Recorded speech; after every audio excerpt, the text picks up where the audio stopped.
Okay, may share lang ako tungkol sa board ng TCL na ganito. 32 inch lang ito. Yan yung pinaka-case niya. Okay. So ang issue nito, no standby power or wala siyang ilaw dito. Pero nung chinek natin yung main board, mayroon naman tayo dito 12 volts saka yung supply sa backlight niya. So ginawa natin, nag-check tayo ng supply. Una natin chinek dyan ay yung kanyang 12 volts. So meron siyang 12 volts. Sunod niyan, itong coil na ito, chinek natin dito. Yan. Ito, tinanggalan natin yung coil. So yung lumalabas lang dyan ay ganyan ang supply niya. Yan, hindi normal.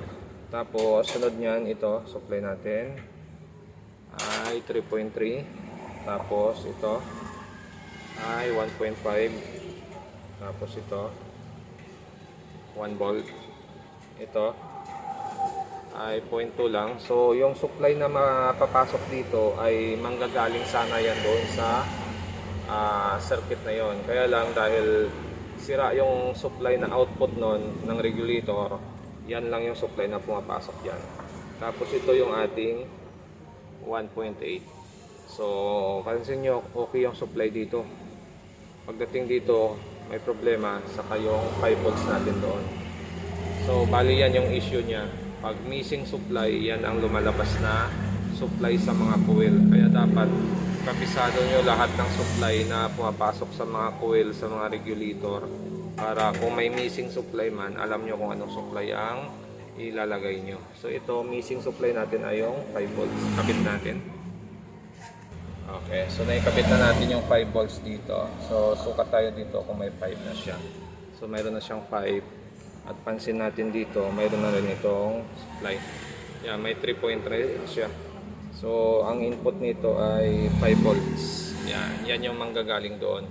Tapos check ngayon natin ulit yung mga coil. Tingnan natin kung may supply. 3.3.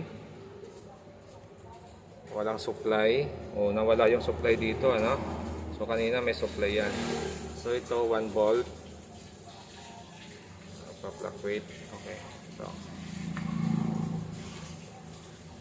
So nagpa-fluctuate yung supply natin dito.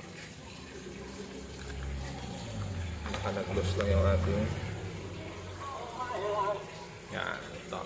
1 volt. Okay. So ito dapat wala rin ano.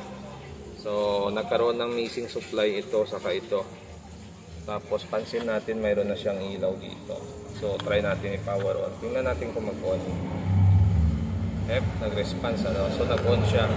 Ibig sabihin nag-operate na yung board natin. Check ngayon natin to.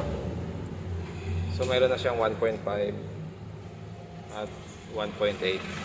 So nag-okay na yung board natin. Nag-completo na yung supply. Nag-operate na yung power on niya. Check natin yung supply ng LVDS natin. Ito 12 volts. Okay. So gumana na yung board natin. So ang naging issue nito, wala siyang standby dito sa ilaw na ito. Hindi umiilaw ito dahil yung nagkaroon ng problema na supply yung kanyang 5 volts. Na missing yung 5 volts niya para sa operation ng ating regulator na 3.3. So nung naglagay tayo, nag-operate na yung ating mainboard. So ikabit natin sa pinaka-unit natin, titingnan natin kung magkakaroon na ito ng picture. At kung bago lang kayo sa aking channel, huwag kalimutan mag-subscribe. Okay, so ito na, salpak na natin yung pinaka-mainboard natin. So testing natin. Titingnan natin kung gagana na ito. Yan, so umilaw na siya. Tapos may ilaw na rin siya dito. Power on natin. Response na siya, no? Yun, no? Lumabas si TCL.